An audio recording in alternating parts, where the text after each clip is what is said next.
अस्सलाम वालेकुम दोस्तों, क्या हाल है आप सब लोगों का। उम्मीद करते हैं कि आप लोग बिल्कुल ठीक होंगे। आज दिन है जुम्मतुल मुबारक और तारीख़ है 27 जनवरी सन 2023।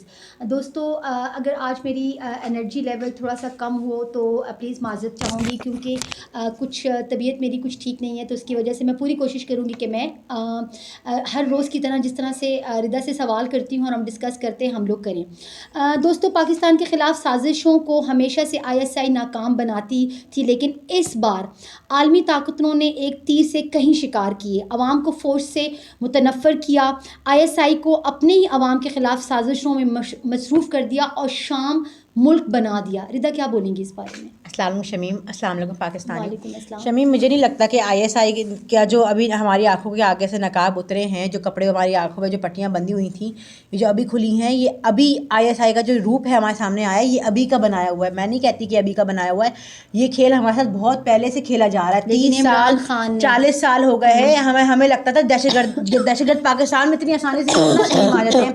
किस तरह साने पेशावर हुआ, किस तरह ये लोग आ गए, किस तरह ये लोग जेलों से बाहर आए, किस तरह रेपिस्ट को सज़ा नहीं मिलती। अब हमें समझ आई किस तरह नहीं मिलती, कौन था इस सब के पीछे और कौन ये अवाम के साथ पाकिस्तान की अवाम। शमीम, पाकिस्तान तरक्की क्यों नहीं कर पाया दुनिया में? अगर आप देखें, अगर आप जब से हम आज़ाद हुए उसके बाद से 10 ममालिक ऐसे, चाइना है, बांग्लादेश है, टर्की है, अगर आप देखें ये लोग क्यों तरक्की कर रहे हैं, पाकिस्तान क्यों तरक्की नहीं करता? अगर आप नोट करें, हमारे साइंटिस्ट, हमारी यूथ, हमारे तजुर्बेकार डॉक्टर्स यहाँ से बाहर जाके कमाते हैं, वो बाहर को अपने असासा प्रोवाइड करते हैं। जितने भी अमेरिका में डॉक्टर्स हैं उसमें आधे मे बी 5% पाकिस्तानी मौजूद होंगे। ऐसा ही है ना? तो पाकिस्तान में क्यों तरक्की नहीं कर पाते? क्यों पाकिस्तान को अपना सरमाया, अपनी नॉलेज नहीं प्रोवाइड करते? आपको समझ आती है ये बात? क्या पाकिस्तान का खेल खेला जा रहा था और कौन था इसके पीछे? ये पट्टियां तो हमारे आंखों के सामने से अब उतरी है शिमी। ये अब खान ने सबको बेनकाब किया है ना, सबको बेनकाब के 30 साल से ये जरदारी माफिया, ये नवाज शरीफ किस तरह बैठे रहे, किस तरह ये लोग वोटों के जरिए आते रहे, ये सारी दास्तान अभी खुली है। वरना अगर हम बैठे इस पर लिखने के लिए तो पूरी किताब लिखी जाएगी 30 सालों पर। ये तो अभी हमें समझ आई कि खेल था किसका। हम तो अंधे हुए थे, हमें लगता था कि हमारे पास जुल्म जो है अमेरिका कर रहा है, हमें लगता था हमारे पास जुल्म जो है ये दाइश के लोग कर रहे हैं, हमें लगता है तालिबान कर रहे हैं। रिदा, हम समझते थे कि फ़ौज हमारी मुहाफ़िज़ है, हमें ये लगता था, मगर ये क्वेश्चन मार्क तो था ही ना मौजूद कि इतना आसान क्यों है पाकिस्तानी को टारगेट करना, इतना आसान क्यों है पाकिस्तान में दहशतगर्दी करना। अब समझ आया इतना आसान क्यों है। कौन था इस सबके पीछे, कौन हम अमेरिका की गुलामी कर रहा था और कौन इस अवाम को चक्की में पीस रहा था। क्यों इतनी महंगाई पाकिस्तान में थी, क्यों पाकिस्तान तरक्की नहीं कर पा रहा। अब समझ आ गई पाकिस्तान की अवाम को, मगर अभी बहुत सी अवाम ऐसी जिसको नहीं समझ आ रही। इमरान खान कह के थक गए, इनको नहीं समझ आ रही शिमी, इनको नहीं समझ आएगी शिमी। दोस्तों, पार्टी क़यादत मुकर्रर मुद्दत में इंतख़ाबात कराने पर तैयार नहीं है, इलेक्शन से फ़रार के रास्ते निकाल रही है और इसकी एक कड़ी जो है वो फवाद चौधरी की गिरफ़्तारी है। रिदा, आज तो आप अदालत एफेड गई थी, वहाँ का सूरत हाल ज़रा लोगों से शेयर करें कि किस तरह से वहाँ फवाद चौधरी को लाया गया और किस तरह से वहाँ पे इस्लामाबाद के लोगों ने प्रोटेस्ट किया। कुछ अपना जो है ना जो क्या कहते हैं आंखों देखा हाल शेयर करें। शमीम, आज कचहरी, अगर आप लोग कचहरी आप लोग जानते होगा, जो इस्लामाबाद के लोग हैं कचहरी का माहौल जानते हैं, कचहरी की आबो हवा जानते हैं, कचहरी में किस तरह के लोग होते हैं ये भी जानते हैं। मैं कहती हूँ आम औरत आम रूटीन में वहाँ जाना पसंद नहीं करेगी अपने मियाँ के बगैर। आम शोहर जो है, आम बंदा जो है अपनी बीवी को वहाँ ले जाना पसंद नहीं करता। आम बाप अपनी बेटी को वहाँ ले जाना पसंद नहीं करता। अदालत है ना, अदालत वहाँ का माहौल ऐसा है ना, वहाँ वकील गुनहगार, तो वो माहौल ऐसा है जिस तरह थाना है, जिस तरह जेल है, लोग वहाँ जाना पसंद नहीं करते। मगर शमी, आज सुबह 8 बजे से जिस तरह वहाँ औरतें मौजूद थी, मैं कहती हूँ जिस तरह वहाँ मर्द मौजूद थे, जिस तरह वहाँ लड़कियाँ मौजूद थी, इवन कि कुछ औरतें तो बच्चे भी लेकर आई थी, मैं भी अपना बच्चा साथ लेके गई थी। मैं कहती हूँ बहुत बड़ी बात है, लोग निकलते हैं जिनके ईमान जागे हुए हैं ना शमी, जिनको मोहब्बत है पाकिस्तान से, वो लोग निकलते हैं। और लोग वहाँ पहुँचे थे जो फवाद चौधरी से मोहब्बत करते हैं, उनके बयानिया से मोहब्बत करते हैं, जो इस जुल्म और सितम के खिलाफ खड़ा होना जानते हैं, वो लोग वहाँ पहुँचे थे और लोग काफ़ी तादाद में वहाँ मौजूद थे। मैं कहती हूँ मगर ये तादाद भी कम है शिमी। जितना बड़ा पाकिस्तान है ना, जितना जुल्म हो रहा है उसके हिसाब से तादाद भी कम है। मैं कहती हूँ पूरा पाकिस्तान को निकलना चाहिए। मैं तो शिमी सोच रही थी कि इस्लामाबाद ब्लॉक हो जाएगा, वो सड़कें ब्लॉक हो जाएंगी, हम फवाद चौधरी को रिहा करा लेंगे। मगर मैं कहती हूँ ना, ये अवाम की ताकत कम है, हमें और ताकत चाहिए शिमी। जितना जुल्म ये कर रहे हैं ना, इस जुल्म के खिलाफ 22 करोड़ अवाम ने निकलना है। रिदा, आज मैं एक शायद आपकी नज़रों के सामने से भी गुजरो कि चौहान साहब जो हैं वो मुस्लिम लीग तहरीक इंसाफ के जो वो पिंडी में इलेक्शन कमीशन के सामने प्रोटेस्ट करने जा रहे थे, लेकिन पिंडी को इलेक्शन कमीशन का जो एरिया वहाँ पर कर्फ्यू नाफिज कर दिया, और वो किस तरीके से दीदा दलेरी और बहादुरी से वो वहाँ पर पहुँचे, और फिर लोगों ने उनका देखा देखी जो है ना काफ़ी रुकावटों को दूर करके वहाँ पर प्रोटेस्ट किए। तो हम भी इस तरह से इस्लामाबाद में अगर फवाद चौधरी को लेकर आते हैं तो लोगों को चाहिए कि जब जब उनकी पेशी होती है लोगों को उनके साथ यकजहती के लिए निकला करें। शिमी कितना लंबा रास्ता है लाहौर से इस्लामाबाद तक का, उनको यहाँ लाया गया, यहाँ आवाम मौजूद थी, मगर जितनी तादाद में आवाम को होना चाहिए था, मैं कहती हूँ फवाद चौधरी को उसी वक्त इनको रिहा कर देना चाहिए था। इतनी आवाम निकले, पाकिस्तान की 22 करोड़ आवाम। शिमी मैं कहती हूँ अगर 10 लाख लोग भी निकल आए ना तो ये कुछ भी नहीं कर सकते। फिर इनको फवाद चौधरी को थाने ले जाना या अडियाला जेल ले जाना मुश्किल हो जाना था अगर आवाम खड़ी हो जाए कि ज्यादती हो रही है। अवाम नहीं निकलती। शिमी फारूक हबीब के खिलाफ FIR काटी गई, उनको गिरफ्तार किया गया, क्यों? क्योंकि वो अकेला बंदा था जी। और रिदा FIR क्या दर्ज की गई है कि उन्होंने असला छीना या असला लिया, तो दहशतगर्दी की कार्रवाई जिस तरह FIR शिमी काटते हैं, सब झूठ है, कानून एग्जिस्ट नहीं करता है पाकिस्तान में। शिमी जिसका दिल चाहता है उसको उठा ले, जो हक सच बोलने लगेगा उसको उठा लेंगे। लेकिन रिदा फवाद चौधरी के खिलाफ जो लोग निकले कुछ ना कुछ तो क्या कहते हैं उसे, हमारी अदालतों के ज़मीर जागे हैं जिस पर शिमी के नहीं जागते। इतनी आवाम ये काफ़ी नहीं है। हम 8-9 महीने से निकल रहे हैं। इमरान खान के अपने जलसे नहीं देखे, कितने हज़ारों लोग उनमें मौजूद थे, क्या फ़र्क पड़ गया? लेकिन रिदा कुछ तो मतलब जैसे उनको 2 रोज़ा रिमांड था तो वो 2 रोज़ा रिमांड भी नहीं पूरा हुआ और उन्हें जुडिशनल कर दिया गया। अब कल सुना है कि उनकी वो अहलियाँ हैं वो और उनके भाई वो ज़मानत की दरख्वास्त देंगे। शिमी ये सब कुछ क्यों करना पड़ रहा है? हमें आज ही इंसाफ चाहिए। ये ज़्यादती हो रही है, ये आवाम को समझ नहीं आती। हमें इंसाफ चाहिए। अरशद शरीफ के साथ क्या हुआ शिमी? उनकी केसेस भी लड़े गए। अब उनकी वालदा किधर हैं? उनकी बेगम किधर हैं? नज़र आ रही हैं आपको? इसी तरह फवाद चौधरी के साथ भी होगा। 2 दिन क्या रिमांड कर दिया है, 2 दिन बाद आपको आवाम भी नजर नहीं आएगी, अरशद शरीफ की अहलिया नजर आएंगी, खामोश करा लिया जाएगा। आदम सवाती के साथ क्या होता आपको नजर नहीं आता? ये इतना क्राउड काफ़ी नहीं है।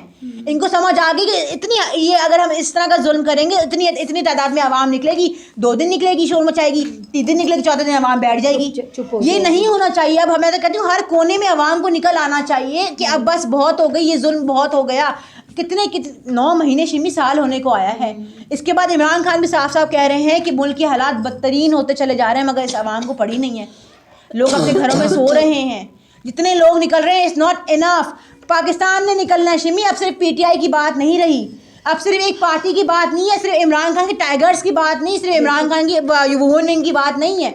अब सिर्फ इमरान खान की बात नहीं रही, अब पाकिस्तान की बात है, अब इंसाफ की बात है, अब रूल ऑफ लॉ की बात है। इनको ये बात, अब महंगाई की बात है, अब मुल्क डिफॉल्ट हो गया उसकी बात है। अब निकलो घरों से, अब अपने अपने घरों में झांक कर देखो क्या हाल है तुम लोगों का, उस हाल को देखकर निकलो। इनको नहीं समझ आती। हाँ दोस्तों, जितना कहें कम है। सोना मुल्क में 2 लाख तोला तजावज़ कर गया। इसके अलावा मुल्क में डॉलर की परवान जो है वो परवान चढ़ रही है, रुपए की कदर में कमी आ रही है, माशी लिहाज से मुल्क तबाह हो रहा है। आज सुबह डॉलर 262 रुपये का था, जब रात को जो है दिन ढला तो उस वक़्त डॉलर 270 रुपये का था। जबकि दूसरी तरफ हुकूमत को ये देखना है कि कल मरियम बीबी तशरीफ़ लेकर आ रही है पाकिस्तान, तो कौन कौन उनके इस्तकबाल के लिए जाएगा और कौन कौन उन पर फूल की पत्तियां नछावर करेगा। रिदा बताएं जरा इस बेहिसी के बारे में। शिमी डॉलर का हम अपने मेगा 3-4 व्लॉग से कह रहे हैं कि डॉलर की कीमत इन्होंने जो फेक रोकी हुई है। ये हम आवाम को पहले बता रहे थे ना, हमें इस बात का पहले ही इल्म था कि जिस तरह जैसे जैसे खजाना खाली होता जाएगा ये हुकूमत छोड़ने लगेंगे अपनी, जहाँ इनको लगेगा इनसे अब पाकिस्तान की कहते हैं मैशत नहीं संभाली जा रही, वहाँ ये छोड़ देंगे और डॉलर जो है तेजी से ऊपर जाएगा, रुपये की कीमत गिर जाएगी। हमें ये बात पहले ही पता थी, ये बात हमें बहुत पहले पता थी कि गैस नहीं मिलेगी, पेट्रोल महंगा हो जाएगा, पेट्रोल नहीं मिलेगा। ये हम 9 महीने से चला रहे हैं। इमरान खान पिछले 3 साल से चिल्ला रहे हैं कि ये हो जाएगा, ये हो जाएगा, ये हो जाएगा। और रही बात मरियम बीबी की, तो सुनने में आ रहा है कि एक MPA को 40-40 लाख रुपए दिए जा रहे हैं और उस MPA को कहा गया है कि अपने साथ जो 10 से 12 हज़ार कारकुन लेकर आए और उस एक कारकुन को 2-2 हज़ार रुपए दिए जाएंगे। शिमी इस तरह लोग जमा करते हैं, आपको समझ आ रही है? इमरान खान की एक आवाज़ काफ़ी होती है कि घरों से निकलो, अवाम कहते हैं कीड़े मकोड़ों की तरह बाहर निकल कर आती है। ये इस तरह देखें, बिलावल माफिया क्या करता है, जरदारी माफिया क्या करता है, जितने इनके जलसे में मौजूद होते ना, मैंने ये आंखों देखा हाल है, बिरयानी की एक प्लेट पे वो लोग आते हैं कि आपको वहाँ खाना मिलेगा, आपको 2-2 हज़ार रुपये मिलेंगे। बहुत पुरानी बात होगी, अभी से ना मेरी बीबी आ रही हैं, अब उन कारकुनों को 2-2 हज़ार रुपये दिए जाएंगे। और मैं कहती हूँ फिर भी आप देखिएगा इतने लोग नहीं निकलते, क्यों नहीं निकलते समझ नहीं आती है। इनके बंटवारे को मुंह को ना हराम लगा हुआ है, अब 2-2 हज़ार रुपये मिलेंगे तो निकल आएंगे। मगर वही बात है, कॉपी करने चले इमरान खान को, मुल्क का पैसा, गरीब आवाम का पैसा इस तरह लुटाया जा रहा है कि उनको ब्लैकमेल किया जा रहा है कि घरों से निकलो 2-2 हज़ार रुपये मिलेंगे। और किसका इस्तेकबाल कर रहे हैं, जो कि एक सर्जरी कराने के लिए गई थी, ऐसा लग रहा है जैसे वो पाकिस्तान के लिए पता कर कर आ रही है, जंग पता कर कर आ रही है। किस बात का इस्तेकबाल चाहिए भाई?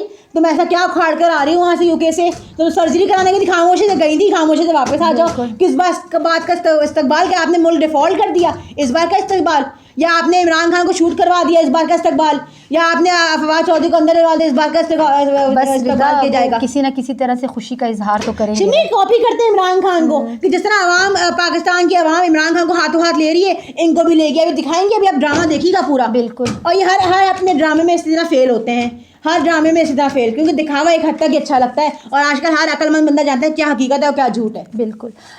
रिदा, परवेज़ इलाही ने एक मुतज़ाद बयान दिया जिसके बाद उन्होंने माजरत भी की, लेकिन उनके बयान से उनके घर वालों और उनके जो फवाद चौधरी के जो बच्चे हैं उनको बहुत ज़्यादा तकलीफ़ हुई। बाद में परवेज़ इलाही ने अपने बयान से माजरत भी की और उनके इस बयान के बाद एक मुबैना ऑडियो भी रिलीज़ हुई।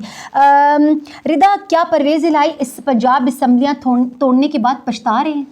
शमीम, परवेज़ इलाही का ये बात आप भी जानती थी, मैं भी जानती थी। आम लोग, और हम अक्सर व्लॉग में कहते थे कुछ ना कुछ करेगा, ये करके दोनों तरफ खेलते हैं। ये एस्टेब्लिशमेंट का हाथ नहीं छोड़ना चाहते और इमरान खान का भी हाथ नहीं छोड़ना चाहते। ये बात हमने पहले भी की थी। ये हम बार बार आवाम को बता रहे थे कि इस बंदे पे एतबार नहीं किया जा सकता। ठीक है, ये पीटीआई का हिस्सा नहीं थे शमी, इनकी अपनी काफ लीग थी ना, ये पीटीआई में नहीं शमूलियत रखते। But for the time being कि इनके अलावा हमारे पास कोई अच्छा ऑप्शन नहीं था, इसलिए ये पीटीआई की या इमरान खान का साथ दे रहे थे, क्योंकि हमारे पास परवेज़ इलाही के बाद कोई और कहते हैं ना पॉजिटिव ऑप्शन नहीं मौजूद। जिस तरह अवाम के पास इमरान खान के अलावा कोई ऑप्शन मौजूद नहीं है, ठीक है, इसी तरह परवेज़ इलाही भी ऐसी तरह थे कि हमारे पास परवेज़ इलाही के बगैर कोई और ऑप्शन नहीं था। और रिदा, आखिरी दम तक इमरान खान ने परवेज़ इलाही का साथ दिया, उनके खिलाफ कोई बात नहीं बोली। शमीम, अगर मुझे तो यहाँ जहाँ तक मुझे लगता है कि इस टाइम परवेज़ इलाही की ऑडियो का इस तरह आ जाना, हो सकता है परवेज़ इलाही ने किसी और सेंस में बात की हो, जिस तरह परवेज़ इलाही ने माजरत की हो सकता है। वो कहते हैं मर्द 10 तरह की बातें करते हैं, इसमें कोई इतना नेगेटिव पॉइंट ऑफ व्यू देने की बात नहीं थी, उन्होंने ऐसा कोई बात नहीं की। चलो कर दी, उनको गालियाँ नहीं देनी चाहिए थी, उनको इस तरह नहीं बात करनी थी, मगर उनका भी एक तर्ज अमल है ना, जिस तरह वो बात करते हैं उनका भी एक लेकिन बाद में बता रही हूँ कि उन्होंने बड़ी माजरत की। उन्होंने कहा हमारे ख़ानदान के ताल्लुकात हैं फवाद चौधरी के ख़ानदान के साथ, तो मैं बहुत मर्द शिमी आप और मैं भी लड़ेंगे तो हम एक दूसरे के खिलाफ इसी तरह बात करेंगे। उसको इस तरह इन्होंने गलत रंग दे दिया कि आवाम को सारा रुझान जो इस तरह डाल दो कि सारे कार्रवाई के पीछे परवेज़ इलाही भी मौजूद थे और इनमें अफरा तफरी मचा दो। ये सारा खेल सिर्फ इसलिए खेला जा रहा है कि मैशत इनसे नहीं संभाली जा रही, मुल्क डिफॉल्ट हो रहा है, आवाम में सिर्फ खलबली मचाई जा रही है और कुछ भी नहीं। बिल्कुल, मैं कहती हूँ परवेज़ इलाही का कोई भी अमल पीटीआई से बिलोंग नहीं करता शिमी। परवेज़ इलाही पीटीआई का हिस्सा नहीं है, उनकी एक अलग अपनी पार्टी है। अगर वो इमरान खान को सपोर्ट कर रहे हैं, इसका मतलब ये नहीं है कि वो बंदा 100% इमरान खान के साथ है, ज़रूरी नहीं है। बिल्कुल। जी दोस्तों, आज इमरान खान ने प्रेस कॉन्फ्रेंस की। अपने इस प्रेस कॉन्फ्रेंस में उन्होंने बहुत सी बातें की, लेकिन जो वो हमेशा अपनी हर तकरीर में करते हैं, आवाम को जगाने के लिए उन्होंने माशी लिहाज से पाकिस्तान जो तबाह हो रहा है उसकी सूरत हाल डिस्कस की। उन्होंने इदारों को दोबारा से मुखातिब किया। इमरान खान ने ये भी कहा कि मुझ पर दोबारा कातलाना हमला होगा। इससे पहले इन्होंने मुझ पर कातलाना हमला किया और मैंने वीडियो बना के मुल्क से बाहर भेजी, जो कि जब ये एक्सपोज हो गया तो उन्होंने मजहबी रंग देकर मुझ पर दोबारा कातलाना हमला किया, जिस पे अल्लाह ने मुझे बचाया और अब तीसरा दफ़ा दोबारा मुझ पर कातलाना हमला करेंगे, जिसमें जरदारी शामिल है।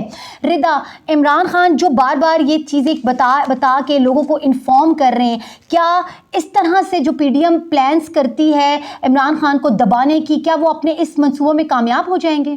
शमीम, अगर ये इस मंसूबे में कामयाब हो भी जाएंगे, अगर आवाम ना निकली शमीम, मैं फिर से वही बात दोबारा स्टार्ट करूँगी, जाते जाते मैं आप लोगों को बताती जाऊँगी, इस मुल्क में अब कुछ भी पॉसिबल है।